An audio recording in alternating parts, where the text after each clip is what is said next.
Hello, everybody. Welcome to a Friday edition of The Climb, a freestyle Friday, Freaky Friday. This is episode 28, and today we're going to be talking about how to be a good client. I think this is important because when you know how to be a good client, you know what to look for in others so you can pull on those clients yourself for your own business. So, Dave, why don't you come on out here? We've had great clients, a lot of great clients, and we've had some not so great clients. So, This is going to be something I think is going to be near and dear, but we're going to go ahead and give a breakdown of what we believe it means to be a good client, go back and forth, and I think it'll be a strong list that others can use to determine, number one, if you're being a good client, because that's super important. But also, are you working with someone that is also a good client? Sure. I mean, the relationship between, vendors, partners, whatever it is, I mean, it has to be a positive experience or it doesn't work. So. Yep, I agree. And I think not enough agencies and companies have identified, they have like, all right, on the outside, the external, what does an ideal customer look like? The ideal customer profile or their buyer persona. But I don't think they get into the real nuts and bolts of their conditions of satisfaction as it relates to what a good client for them is through and through. So we're already getting shit from our fans, loving the matching shirts that I guess we coordinated today.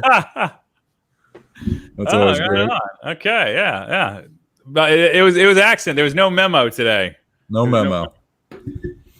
So but I love it. It's good to know.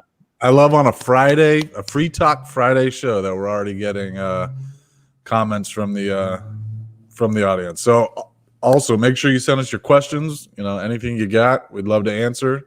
If you have any thoughts on what makes a good client, a bad client, a good partner, let us know. I also think it's interesting when somebody says something about like what you're wearing, you're instantly like in like fix mode. When somebody points something out. Yeah.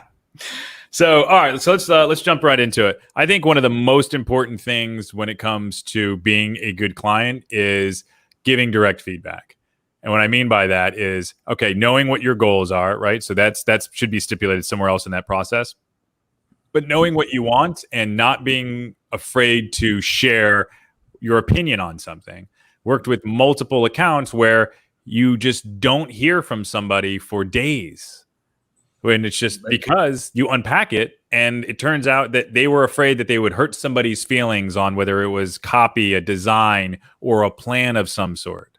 So I think direct feedback is one of the most important things about being a good client. Yeah, I think that's probably true of just human interaction, right? I mean, that's, same with a coworker. You don't want somebody, just avoiding you for a week because they don't like the work you're doing. So, I mean, I think just being direct and extremely clear with somebody, with a client is just a good way to avoid drama. The drama of work is what pisses people off. I just want to know, how do I get better? How do I deliver what you need? And I want to learn. So that being direct is the quickest route to get there. It is. And you can be, and we've said it before, you can be, direct and gentle at the same time. You don't have to say, like, for instance, talking about somebody's shirt, like, hey, is that the best shirt that you want to wear today? It doesn't necessarily mean like, yeah, I hate your shirt. I think it's ugly. Right. Right. So like rhetorical questions or things like that, like it just instantly pisses me off. Like, can you just ask directly? Yeah. Yeah. Interesting. So you would rather have somebody say, I hate your shirt, than have them say, is that the best shirt to wear today? 100%. I think, is that the best shirt is like the most passive aggressive. Like there's just something about that it's like nails on a chalkboard. Really? Or forks and knives on a plate. I think having the conversation is the most important part of it. And going about it, however it's done, is fine as long as there's a dialogue that's happening. I don't care one way or the other because I can shift gears. You can say my shirt sucks. That's fine. I got a thick skin. Or you can pose a question out there you might say it's passive aggressive. I don't think it's passive aggressive. I just say like, hey, we're suggesting something. And I think it also leaves room like, do you think that's the best shirt to wear? I do. Cool. All right. You're confident in it. I think that's important. The act that you're wearing it is already you already chose it as the best shirt to wear today. So now you're asking me the decision I already made. Am I sure about it? I love that. I love when somebody tests if somebody is confident in something. Yeah. I mean, that's a different, I guess. I don't know. Yeah. Especially when it comes to pricing. Is that the best price you can give me? 9 times out of 10, somebody will literally think, you're pulling them in. If you're not confident about your price, you're not giving me the best price. So when somebody asks me, is that the best price you're giving me? It is. You have to be confident in your delivery. No, I get that. And, in negotiations, it's different. But a personal, I don't know. Maybe the shirt wasn't the best example. I like your shirt. Other people have commented on our shirts. 2 comments. 2 comments. That's crazy. Right. All right. Number 2, understand that you're working with a business.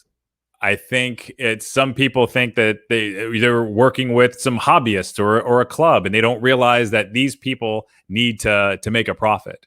So I think understand that the things that the gears that make your business work on the flip side are also happening on the other side. So understand that you're working with a business. There is a profit margin that has to be made there. There's other people and personalities that are involved. I'd say that is something that can really get in the way of a good relationship. It can make you look like a bad client where you're just being overly demanding, not understanding that you're working with a business. And good. Go ahead. Sick day. Sorry, I'll just cut you off. Apologize, everybody. Like the sick days and the personality. That's another thing I want to reiterate. Like people get sick. People are not, unable to come there, and that can change project delays. And when people don't have the compassion on their other side to understand that, yeah, this is a business, a company is a collection of people, that is something that can be detrimental to, a relationship as well as you not being a good client. Right. And when you're working with a company that's on the smaller side, the biggest value there is that, that attention that you get, that one-on-one attention. But then when one of those pieces, something happens in their personal life, like an illness or, family related, then they do, like, hey, well, then you still got to keep your deadline.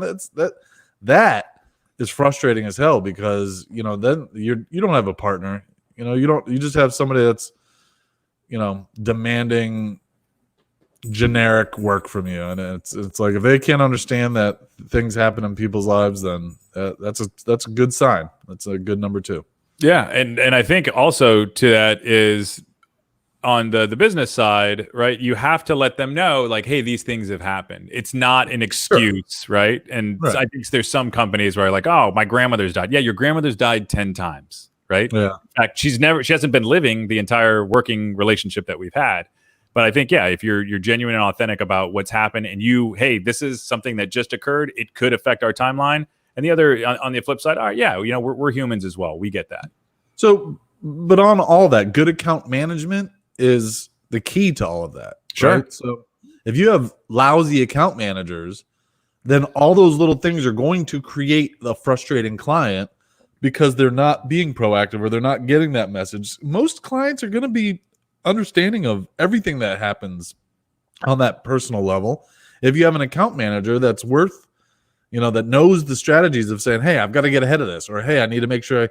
But the ones that just don't, it creates frustrating clients because then they have to react in an emergency way, and then you're impacting their business because remember what we're doing is for their business, and if we're creating an undue stress on their business, they have the right to be frustrated, right? So sure. Account management there is super key to keeping, customers happy in an issue.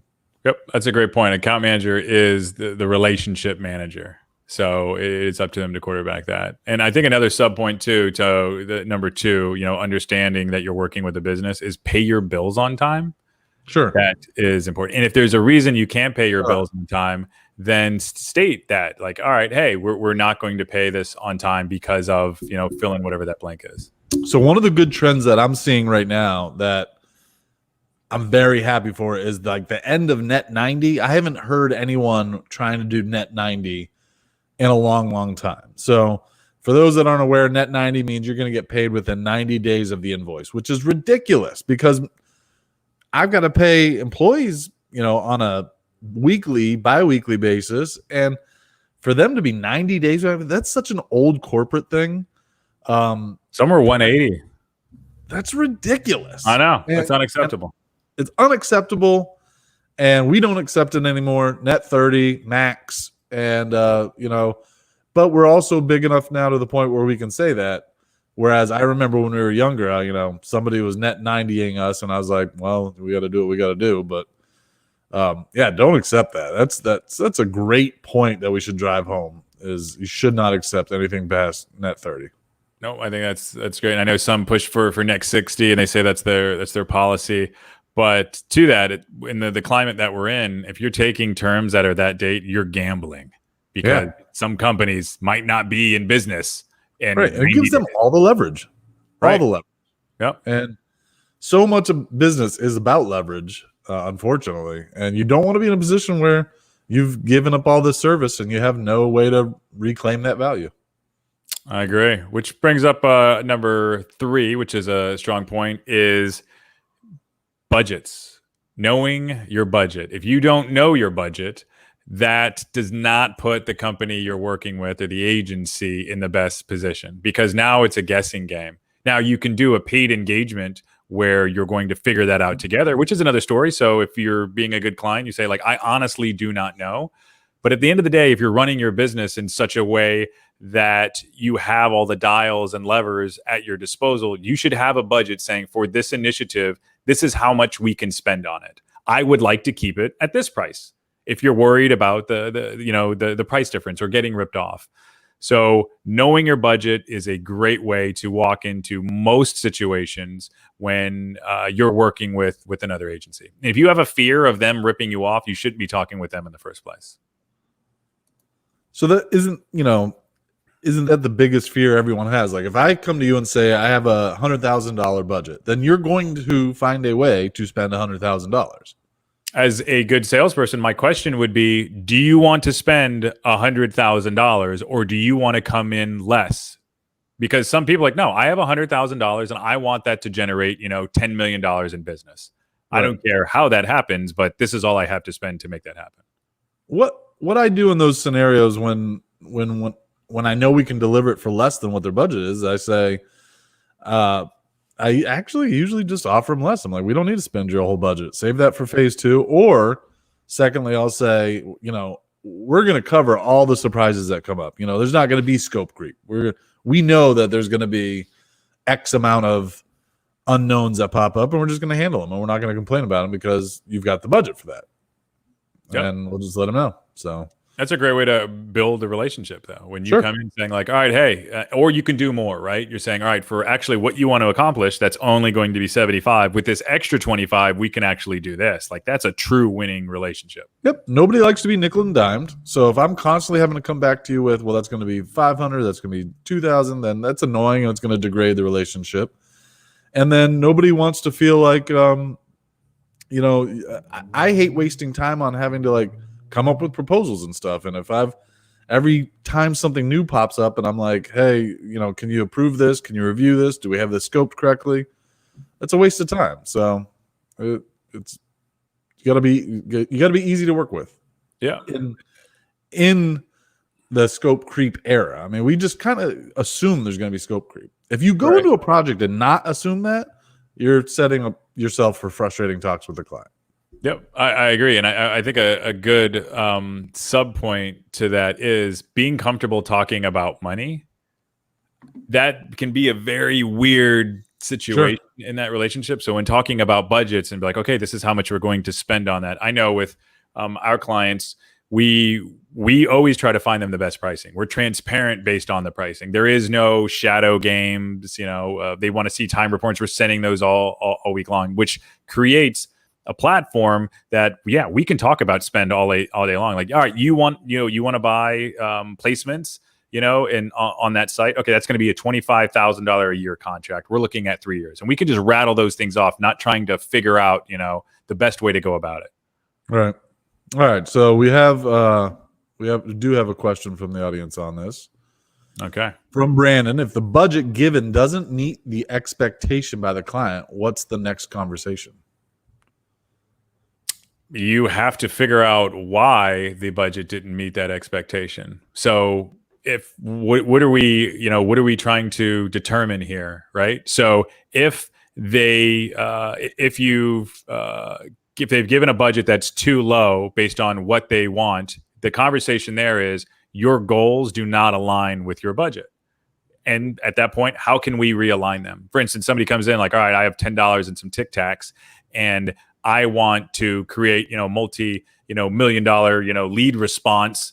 All right, what can you do for me with some Facebook ads? It's like, okay, well, that's not going to work, right? I mean, from the app dev perspective, how many times have I heard somebody say, all right, we've got $5,000 and I've got this great idea. It's just like Facebook. Right. And I'm like, well, Facebook spends $1 billion on their app a year. Do you have $1 billion? Or it's just like Amazon. Like when I hear it's just like some giant, venture funded app, I'm like, this isn't going to work. Complete mismatch of expectations. But in reasonable scenarios, I say this is what we can do for that price. Which I think is smart. Absolutely. Always like, all right, this is what can happen for that. This is the milestone that we can achieve. But I think that comes from like the movie pitching, right? Where people are just trying to create the context like, it's like Forrest Gump and Pac-Man, where you get that with websites, right? I remember there was one, it was like Airbnb, and I can't remember the other site that they had. But yeah, it was, you do not have the budget necessary. You're not going to cut in line. We are not that shortcut. I think a lot of people will think, especially in the development space, that there's this shortcut that they can take to create this, enterprise. And that just isn't.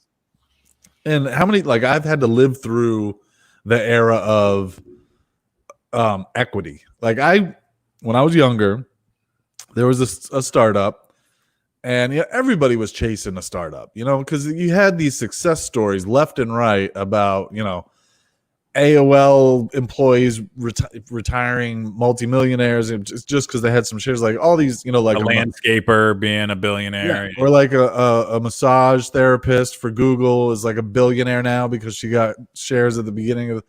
So there was this company called Property Cube that was supposed to be like a social media, like a social network for real estate, and so you would want to bring in your family and friends into your real estate search for that ideal home. And that was a good idea. And I worked my ass off for that. Didn't see a dime, then they didn't succeed. So I got nothing, but I technically have equity in a, zero valued company. So I have like 20% of zero. Is this company still around? No. I finally just said, fuck off. I mean, I was like, I'm not working for free anymore. And they didn't raise any money, but I still see it today. I still see clients like, hey, I just need to work. I just need somebody for 20% equity, and you do all the tech. I've got the idea. And it's like, no, why don't I just take that idea? Yeah, that's the worst sign of somebody. Now, if you believe in somebody's idea on the other side, it's like, all right, I will give equity. I mean, that's a different equation. But if there's No. I'm saying if you believed in their idea so much that you wanted to give equity, I mean, that's a different situation. But if a business is saying, just trying to give away equity like that, that's a tall tale sign that things are not going the way that they should be. If nobody's going to fund it, they're just trusting your labor to fund it, is essentially what that is. Also, when you're in the business of marketing or development or whatever you're doing, you're in the business of doing that. You're not in the business of what this customer is trying to do. So are you trying to run two different businesses? Because once you start doing stuff for equity, you're technically now part owner of this business. Do you want to get into business in that industry? And if the answer is no, then why are you buying equity in this? Or, why are you putting up your effort for equity? So, yeah, I'd like to see a study based on companies that have survived and they've done that in such a way, maybe Facebook's an example. I'm pretty sure some of those guys had equity and some of the others. Sure. But where it's somebody that doesn't know anything about something, right? Like in the development side, they just realize that they want these things done, and they hire and give out equity for that.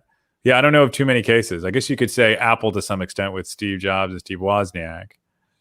I don't know. But yeah, well, I mean, those are different eras. That's different.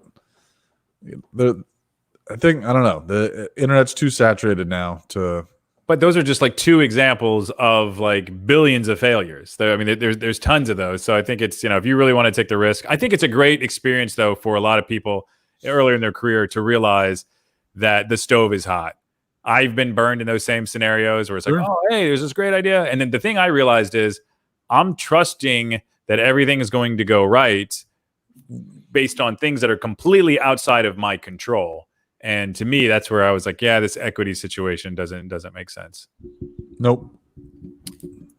We got another question. Anybody, please give any questions or comments. We'd love to hear from you. So we do have another question from Beth. Oh, well, there we go.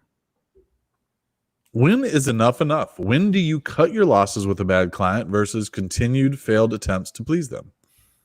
I think that's like any relationship. That's hard to determine, right? So when enough is enough. There's usually a line. I think based on what we're trying to accomplish today, this is actually a great question. These are conditions of satisfaction, right? So let's say we're going to take the first one. If you're not getting direct feedback, okay, well, all right, that's we're beginning to get into the disqualification stage. If it's clear that they don't understand that they're dealing with a business, meaning that, let's just take the easiest one. They're not paying their bills on time. Okay, well, all right, that's also going to be a disqualifier. And then if they're not willing to be open about how much they're willing to spend, and you're having to just quote everything, they're not giving you a budget for any projects, that also could be a disqualifier. So I think it just depends on how much pain you're willing to take, and when they break, your conditions of satisfaction. Also, I think another thing worth mentioning is if they go against your core values, right? Some of the table stakes core values, if they, let's say they disrespect your team, well, that's going to just be terrible for morale, right? If you're going to continually let somebody treat your staff like hell. But I think that's a question that you need to know. But if you ID what it is that you want in a good client, it'll help make that decision a lot easier. Yeah, I agree. I mean, it basically comes down to like when the relationship stops being rewarding. If you're putting in more effort than you're getting value out of it, then it's time to cut your losses. But you have to also be aware of the greater picture, because other people, like, you might be an account manager that's like, I can't stand this customer, but there's somebody's bonus and workload is based on it. So, their happiness has to factor into your, measuring to see, whether we should keep them. I mean, there's a lot of layers to that equation, but when as an organization, it just becomes more pain than profit, then, it's time to move on. And sometimes firing a client ends up being the best catalyst for growth, because morale improves and free time and higher rates with new customers. I mean, there's been lots of times in our history that cutting a client has actually been a catalyst for growth. But I think you also bring up a good point too. This isn't a one person decision, right? Correct. So let's say that you have one person on the team that they had a bad experience with, and that's the outlier, right? There are changing of the guard scenarios, which should also occur. If you have the ability to say, all right, we're not going to have that project manager, that account manager, whoever is working on there, you can change some of those things around to see if it works better. And we've done that and had a lot of great success. There are personalities that will link up better with other personalities. Absolutely. Oh, we used to have a client way back in the day from Chicago, and he was so fucking rough with my team. And we were just, I kept telling him, I'm like, hey, we're deep South. Like, you can't just scream it at him. I was like, that might work in Chicago, but these are good old Southern boys right here. And, you need to understand the regional. It's like working with somebody from, New York. It's just, it's a completely different personality. And so I would have to jump in the middle of it, because I was born in the Northeast. I know that kind of mentality, and I have the thicker skin to deal with those personalities. Whereas my team, there would be a lot of times where they would just be so pissed at this client because of the way he would, talk to them, that I would just have to jump in and calm everything down and just remind everybody that, different strokes for different folks. We're all just working on the main goal. He's like, hey, Southie, I hate your fucking shirt. Yeah.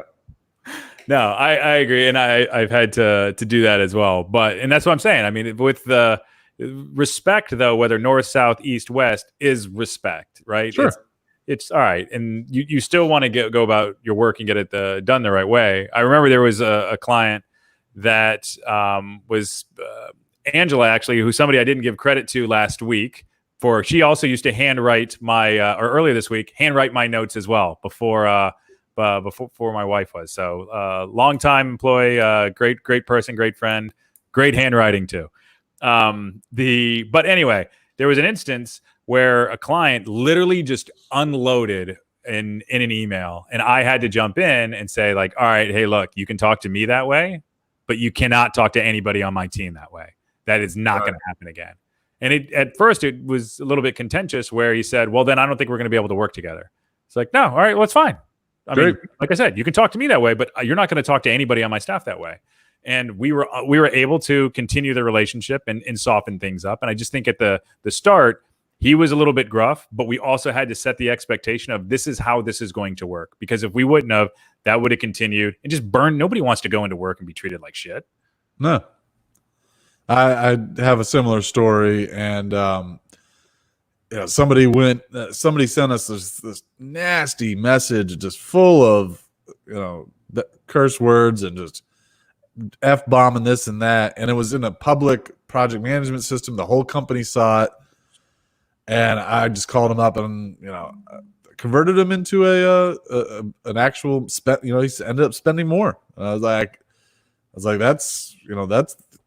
that was one of my greatest victories. Though the guy was a straight up asshole, and we ended up firing him as a client anyways because he was an asshole, and he was already telling us he was an asshole. And I just thought that getting more money out of him was justification. In the end, he was just a fucking asshole, and we just need to get rid of him, and stop working with him. I mean, people tell you who they are pretty upfront.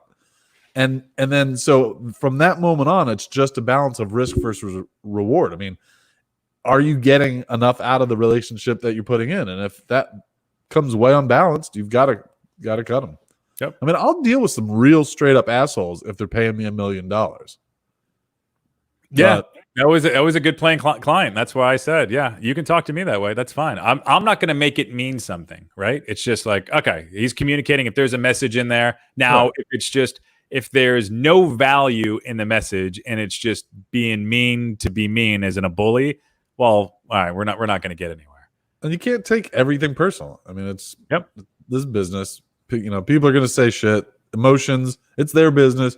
That's why I try to express that to a lot of people is when something goes wrong and they're complaining. I mean, that's their business. To them, that is their whole life. Mm-hmm. We have to understand. I know it's not our whole life, but their perspective it is. So we just got to understand, know where they're coming from. Well, and I think that brings up point number 4, which is being able to take advice. If you're going to hire somebody to give you advice, then you need to be willing to take it. And there's the old, adage that you wouldn't go to a doctor and tell, him or her how to do surgery, right? It's the same thing. You hire these experts and then you're not willing to take their advice. I think that's a really, really important trait in a good client. Yeah, I mean, yep. I mean, you nailed it, but you also have to, from the expert's position, you have to understand what their want is. I mean, if they just really want it, even though it goes against, all industry standards, you still have to give it to them. Like that's what they want. You advise them and say, I don't think this is the best idea, but if you're going to be the type of expert that says, no, I'm absolutely not doing this because it's not the right thing to do, then yeah, I don't know. I think there's weighted situations and there's gravity on it, right? If it's something stylistic, all right, well that's a bit different. If it's something that's not architecturally sound, like, hey, you know what? We want to go ahead and do sand, as the foundation of this instead of concrete. But like, no, we can't do that, right? Because people will die when we begin to add the other floors in the building. That's different. Yeah, that's what I'm saying. I think there's things that have the gravity and being willing to take their advice. There's amazing things that people have hired us for where they're not willing to take our advice. And there's some that we're like, all right, cool. Yeah, you're paying. We can do it however you want. There's others like, no, we fundamentally cannot do that because the structure of an e-commerce website does not do that, right? Like it just fundamentally doesn't make sense. And having to, literally get into debate style with numerous sources to prove an opinion because somebody wanted it a specific way. It's like, all right, you're going from good client to bad client just based on your inability to understand that we're giving you expert advice. Yeah, I think that's spot on. I don't even have much to add to that because it's just flat out, why are you hiring us? Yeah. And if you want that much control, and then hire your own internal team. Why are you hiring a firm? Because a firm is a specialized unit coming in to provide a high-end service for you. And if you want to control them like a middle manager and just be that, then hire your own team. Like, what are you doing hiring a firm? Yeah. And I think you bring up another good point, which is if you're coming on to an account, ask who they worked with previously. That can tell you a lot. Like, oh yeah, we had some inside people and we went ahead and just got rid of that whole department. And now we're coming to you. You're like, whoa, well, like what happened? Was it a money situation? Was it toxic? Like, or, oh yeah, we've gone through 3 or 4 other agencies before contacting you. And those relationships only lasted 3 months. It's like, were they just getting bottom of the barrel? Companies, like what occurred there? And you can essentially learn a lot from that history. Sure. Yeah, I mean that's tells a lot of. I mean, that's the same reason why you check references and all that. I mean, you just want to know what kind of situation they're used to dealing with, and if you're about to walk into an abusive relationship. Yep, I agree. All right, so number 5 is near and dear. Number 5 is they have enthusiasm. Enthusiasm goes a long way. When somebody's excited about something, that energizes the team. When they're not responding, they're going into that black box. They're disappointed, they're sad, they don't have any energy when they show up to the calls or the meetings. But when somebody is just super like, hey, this is amazing, it could be the most boring concept, but that is contagious. And what that can do to a team is like, oh man, like, dude, they leave the meeting charged up. They want to help that person succeed. 100%. Yeah, I mean, you want to work on things that people care about. Who wants to work on a chore, right? Yep. And if you're presented with a chore, like somebody's chore, it's like, I don't care about this feature either. I'm gonna half-ass it as well. And so yeah, definitely, it's buy-in. Your client needs to be bought into the team and the process and the results and the successes and the victories. Like, you need client feedback to be positive when you achieve things. And if you're achieving things and your client's not really engaged in the rewarding aspect, then you don't care about producing successes. No. Yeah. It will literally it'll be the vacuum. It'll just suck it out of you. Like we've had scenarios where you're hired, like I think we talked about this before, like it's a box being checked. And it's just, okay, well, everything is just supposed to happen now. It's like, no, you have to take a participant's role in this. Like you have to bring something to the table so we can do this together. There is a form of collaboration. Right. And when a client doesn't understand that, yeah, it's doomed to fail. It's not going to succeed. All right. We got another audience question here from Brandon. Boom, boom, boom. How do you best handle a client that continuously changes the scope? Furthermore, when their changes will hurt them or make them look bad. There's some respect in being, especially when it comes to the account management side of protecting somebody from cutting off their nose to spite their face, right? Because just because somebody wants something doesn't mean it's the best thing. I think the other point to that is when they're trying to change the scope, it's being realistic and communicating what can happen when they do that. Are we extending timelines? Is this going to hurt or damage any of the other work that's going to be done? How much is this going to cost? And can you pay for it? Going back into that budgets conversation. But the main thing is, and I spoke about this before, is just being direct with them and having that space where you can have a conversation about the reality of what's going to happen, and having them trust you is the best outcome. And a lot of the answer to this question relies in how your billing strategy is. So if you just bill hourly or have a retainer, and the client's aware that they're just paying for your time, hey, redirect me all you want. Just tell me what you need, and you're paying for it. That's great. Now, if we're talking about a fixed bid scenario, it's a completely different situation, and you don't want to constantly having to. We mentioned earlier, I don't want to have to constantly go back and quote things out and get proposals and scope approved. But in a retainer situation, that's agile. I mean, there's a lot of scenarios going that route. Like, hey, what are we working on this week? And you want to redirect us and change it? Well, and then you have to bring in that account management layer that says, all right, well, because you're redirecting us here, we're not getting this done that you wanted last week. Because there are a lot of clients out there that just bounce around. And the ones that have no problem paying the overages, I don't mind doing all the little work that they're redirecting. Now, I'll tell them, and you need to have an honest conversation with the client. Say, hey, you're not spending your money efficiently by constantly changing the scope on us or changing the direction. Like, have some more vision of where you're trying to go before you tell us to start working on something. Because, everybody's had the client that's like, ooh, I've got this great idea. Can you do it right now? And it's like, wait, think about it for a week. Refine it before you, say that we can do it. So I think your billing structure as a business has a lot to play into that, whether it's harmful or not. Yeah, because there's a ton of money to be made from that CEO when she wants something. Just, I need this right now. It's like, okay, all right, let's move forward. And at the end of the day, long as you giving your best expert advice, saying, okay, this is where we're going, this is what we want to accomplish, and just being straight up like, yeah, hey, it's your money, we can build whatever you want. There's some projects though, like you know what the Winchester House is? No. The Winchester House it was created by the wife of Winchester. It's either Winchester or Remington, somebody will correct me, but which was the gun maker. And she went to some psychic, and the psychic told her that her husband's guns have killed so many people that she just needs to continually build on her house until the day that she dies, to like appease the souls, so they're not haunted. Anyway, if you go to this house, it's insane. Like, literally, there's rooms and stairways that lead to nowhere. It's continually built on.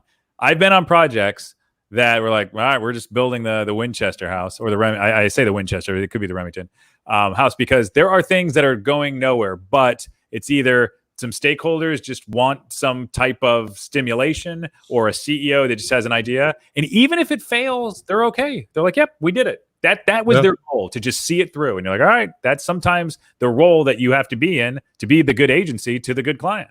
So we've certainly had those projects before. Like, our educational platform client was just like that. And basically, it wasn't the CEO, but it was their customer base. And we would have,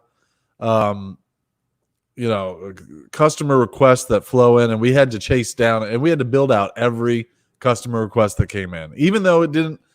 So we would have to have these internal fights of like, why are we chasing this feature for this one customer when nobody else is asking for it and it doesn't align with our long-term vision? Like, we would have those. And sometimes the answer just came down to make that customer happy. Yep. Because sometimes that customer can lead to other customers. And I get that. And that's a tough lesson for, developers and marketers and digital, workers to learn, because sometimes a step leads to more steps. Even though it feels like it's a bad step in the wrong direction, it might lead to more opportunity. So with our client, a customer request turned into basically the identity of the product. I mean, the product had, over the 10 years we worked on it, went through major facelifts, and by what it was at the end versus what it started out as was completely different. Which is super common, though, in a piece of software that's going to be successful. It's continually iterated upon, and all of these things influence it in different directions until it figures out how to make money. So we did get another comment, and there you go. Boom. Charlie Bravo. It is the Winchester House. Thank you so much. All right. I love that. Now everybody learned something new. Something new. Yeah, it was kind of cool, too. If you're on, I think it's like around Sacramento or something. It's kind of a cool little tourist thing. All right, so it's number 6. I think this is one of the most important. All these are super important, is gratitude. If you are gracious to the people that you're working with, that goes a million miles because it taps into that enthusiasm a little bit. But when you say like, hey, thank you so much. I appreciate the work that you've done and all the hard work. I go back to my dad was a home builder, and we were building a home for this family, and they air conditioned it as soon as they could, which was interesting because you would be in a hot Florida summer. They would bring like food and drinks out for lunch like every day, and the work that was done on that house, because they were so gracious that we were actually there and helping them and doing it, 1 million miles. And did they get a bunch of free stuff? Absolutely. I mean, of course. Why wouldn't we? When they said, hey, can we move this closet somewhere? There was no change order. It was, yes, ma'am. Yes, sir. We would be happy to help you, because they were invested in the relationship and just showing us continual gratitude along the way. So in any opportunity that we had to show that we were grateful as well, we made sure to take advantage of that opportunity to show the love in the relationship was being reciprocated. Yeah, I think that goes to, like the saying of like, you got to give your patrons a free beer every once in a while. The good ones that are the reason why you're there, you got to give them a free beer every once in a while. And you shouldn't complain about it. Like, you don't want to be in a relationship where you have to like quote everything out because they're changing. Like, hey, all right, they've been paying their bill consistently for 12 months, or and they're easy to work with. Let's just do it. It's no big deal. And gratitude is everything, because it's up and down the chain. Nobody wants to work for somebody that never says good job. Nope. And the less that work looks like work, the better it is for everybody. Sure. And clients should, you want up and down the chain, you want people to be enjoying the work that's being produced, enjoying the work that's getting done, and the personalities. It's a smile is just It reminds me of that book. It was Be Nice or Else, and I believe it was like Jean-Paul DeLorean. I think the guy who was involved in that somehow. Anyway, the point of the story, I remember liking the book, but you don't need to read it. It's essentially just be nice, be gracious, and the further you will go in all situations on account of that. And I think when it comes to being a good client, that is, of course, being nice, be respectful, but be gracious, show gratitude wherever you can. And of course, if it's not something to be grateful for, on the other flip side of that, be direct and just tell them like, no, this isn't going to work. But 100%. Those are the 6 points of how to be a good client. I think it's 6, right? It is 6. Give them to us all right again. All right, we're gonna run them down. So direct feedback is number 1. And if anybody has any other comment or suggestions to throw in here, I'd love to add them to the list and give you a shout out. Number 2 is understand that you're working with a business, right? Some subpoints to that are, profit margins, personality, 6 days to that. And then also, make sure you pay on time. Number 3 is have a budget. And that budget should be realistic. It should be aligned with your goals and be willing to accept whether it's not. Number 4, willing to take advice.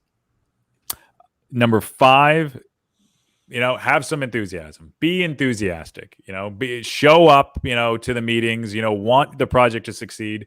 Communicate that to the team that you're working with or the company. And number 6 is gratitude. Be grateful. And those are the 6 points of how to be a good client. Absolutely. Bingo. When you said enthusiasm, the first image that popped in my head was Lee Walkner going, yeah! Check out the song. You never sent me that song. That's funny you mentioned that. Like, yeah, that's enthusiasm. All right. So other than that, this is Freestyle Friday. We can go into some by the numbers, and let's do that. Let's go into a by the numbers with David McGraw. So by the numbers, let me bring up the by the numbers. By the numbers. So today my number is 20%, and since we're talking about what it means to be a good client. You don't want any of your clients to go over the 20% threshold. And the reason why is because if they turn into a bad client, you're risking your business in general by having any client larger than 20%. Now it happens because sometimes, and we've been there before, but when you don't want to put all your, growth and your, well-being into one client that might have a COVID pandemic happen and they lose their business, and now you've lost your business. So because we're talking about the good client, bad client, try to make sure that you don't allow a client to exceed over 20% of your total revenue. And I don't have any like statistics behind that, but I think that's a general rule is don't allow. It's your profit margin. So if they leave, right? So based on the 80%, you're most likely running around, that 20%, profit margin. Unless you could figure out a way to survive. But once they're gone, like, okay, well, you're broke and not making any money at that point. But yeah. I agree. So, all right, what would you do when somebody's creeping up to be 30 to 40%? So it's definitely happened before, and I think at that point you just have to start bringing on the contracts, locking in long-term, arrangements. It's like, okay, if I'm going to dedicate X amount to you, this is a commitment. And if you're bringing an extraordinary amount of commitment to a client or a project, then you need to lock that in. And if the client's demanding it, they should have no problem locking it in. If they can't lock that in, and of course there's going to be outs and there's going to be ways to manage it. I mean, you have to have that, understanding. But if they can't commit to you, you can't commit to them. It's a two-way street. So if they're going to resist committing a long-term relationship with you, then right off the bat that they don't have a plan of being at this level for the long term. And we actually just recently had that example perfectly play out. I mean, it happens all the time. If they are going to tell you if they're willing to commit or they're willing to have a long-term relationship. You just have to listen. I love that. And I think at some point, some people will try to use it as leverage if you're not careful, if they slip into that bad client category, knowing that, all right, you are a business and this is a way that they can put the squeeze on you. So I think having some lines in the sand with an agreement is sage advice. Yeah. And, have escalators or de-escalators, say, we can adjust it down slowly over time. So that's on all the clients that we've had a very large engagement with. Then we have structured the escape hatch to be tiered. So it's never going to be a Band-Aid ripped off out of nowhere. Mm-hmm. It has to be a staged de-escalation so we can slowly unwind that commitment, because otherwise you're just pushing that risk down to your employees.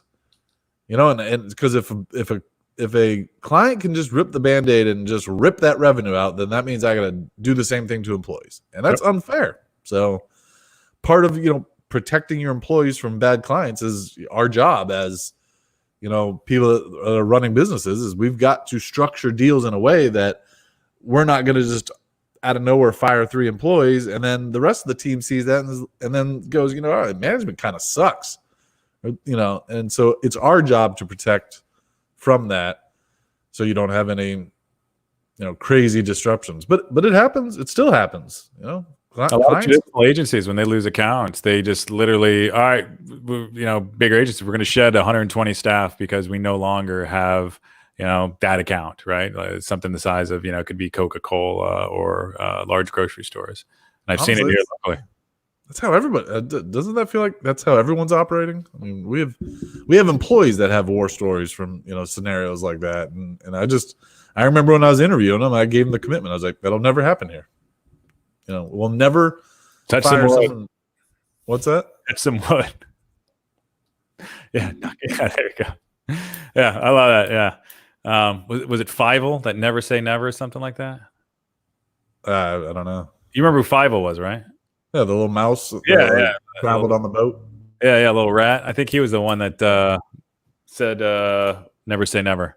No, I think that was a good good by the numbers. Little and also a little 80s nostalgia there in the end. By me no less. All right, let's do a Sirakas topic. All right. The Sirakas topic by Jon Sirakas on The Climb. All right. So today I want to talk about a little bit of marketing news. This is something that one of my team members shared with me today, mentioned earlier, Angela. And apparently Google's now going to be offering upgraded Google My Business profiles with Google Guaranteed badges for $50 a month. This is a big deal because what we've seen is in trade services, if you've looked for like a cleaning company, a plumbing company, or let's say an HVAC company, right? They have a guaranteed profile. And what that guaranteed profile means is that Google will essentially pay up to a certain amount of money for that company contacted. So supposedly they're going to be opening this up to companies of all shapes and sizes, agencies included. And if you are an agency, your clients would also be included. I think this is a fantastic thing to come about because it's also a further separator from the hacks. So it's not an easy process. There's I think it's actually the Pinkerton agency that does like background checks on some of your employees that are going to be working with your clients. So that should protect on people stealing data. I think this is a solid positive direction. Another way, of course, for Google to monetize this, they're estimating this is probably going to be around $1.5 to $2 billion toward their top line. But if you are an agency, this is something I would get on top of. I would communicate this, to your clients that this is something that you could potentially help them set up. And also, as an agency, this is something that you should be on top of for yourself to make sure you're getting positive reviews and standing out from your competitors because you're worth the salt. Yeah. Just for me, it's like God. It's Google creates the wall. They're the gatekeeper. I mean, and now we have to pay $50 a month for access to the world. But I look at it as a separator because it's a paywall. It's a paywall for sure, but it's also a pay to play game, right? So what are you willing to do that your competitor is not? And the more things that you're willing to do that your competitor is not will continually get you the better, clients, more exposure and more business. Yeah, but it also creates a wall for, the startup. The harder it is to compete on that base level means that you can't have new companies springing up. And that, is the basis of a lot of regulation. I mean, that people, big companies like regulation because it stops small companies from being able to even launch. Sure. So, it's the yellow pages, right? So you had to pay to be in the yellow pages. Google Maps has, millions of businesses on there, probably the best data, catalog for businesses I know in the United States anyway. And if you want to be a separator, because I look at the other positive side, what's to somebody that games a system, they buy a bunch of fake reviews and they put up some template website, it's you versus them in that category based on, a client that doesn't really know better. And they go with them just based on the price. Well, this is one of those things that they can trust in where it's backed by Google up to a certain point, right? Sure. That makes that an easier process for them. So I think whatever's easier for the person you're going to work with, it's typically better for the company. Yeah. I mean, hey, we're in a position to do it and we're going to thrive. So we got $50. Yeah. A month though, that adds up. That's per client. $600 a year. Yeah. $600 a year. Yeah. But I mean, just think of the review platforms to make it easier to get reviews on Google, right? Just the decent ones are like, 100 to 150 a month, right? Some are per location. The really top of the line ones are like $600 to $700. And it's essentially the UI, the ease of use for the client. Sure. But it's all right. How can you get the most reviews on there? That's a game that everybody's using to compete because at the end of the day, whoever's got the best reputation tends to get the business. Should we invest in Google because the amount of revenue that this is going to generate for Google is going to be insane? $600 per times what? A million? No, it's a couple million that they're estimating. Yeah. Times who knows with COVID because they're saying 36,000 businesses are going to go under, in the next few months. It's right now they're saying it's 18,000 that have already closed their doors for good. Is this just physical locations? Businesses, or are you talking about for Google? Yeah. No, This badge. it's just a badge. It's essentially if you have a location on Google Maps and you're going to do a service, and this is new. It's not everything's not rolled out yet, right? It's probably in some form of beta that they're going to charge $50. We have clients that are in the trade services spaces that already have this, so we know what that process is like. But what I'm saying is, what about if you have a digital business? Far as I understand, you would still be applicable based on this because if you have a location somewhere in a Google Maps listing, then you would be able to do this. If you just have some PO box and you're the person that's traveling all over the world and you don't have it, well, I hope you enjoy the surf in Hawaii when you're there, but you probably won't be able to have a badge. You would need a physical location or some type of point on that map.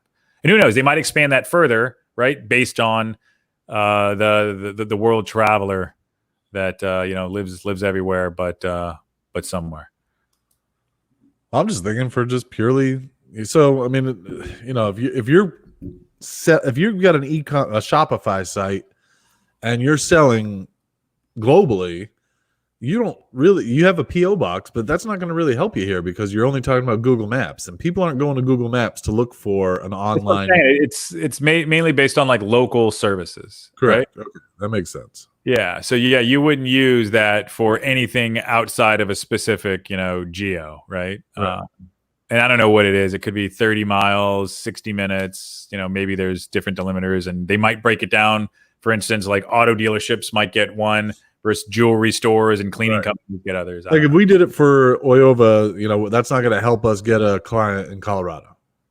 Probably not unless they were looking in this area. Yeah, I would assume it's more on the local end because it's a map. It's essentially Google, then it's local SEO that are the factors that play into that. Sure. All right, that's all we got for today. We got anything else to add? No, good show. Great show. Like, follow, share. Like, follow, share. Check out digitalmastermind.com. Love to, and if you want to be on the show, shoot me an email, Jon, Jon, at digitalmastermind.com. And I would love to have a conversation about having you on. But all the listeners, thank you so much. Everybody that's commented and provided questions, really appreciate it. And I look forward to seeing you guys next Wednesday. All right. Sayonara.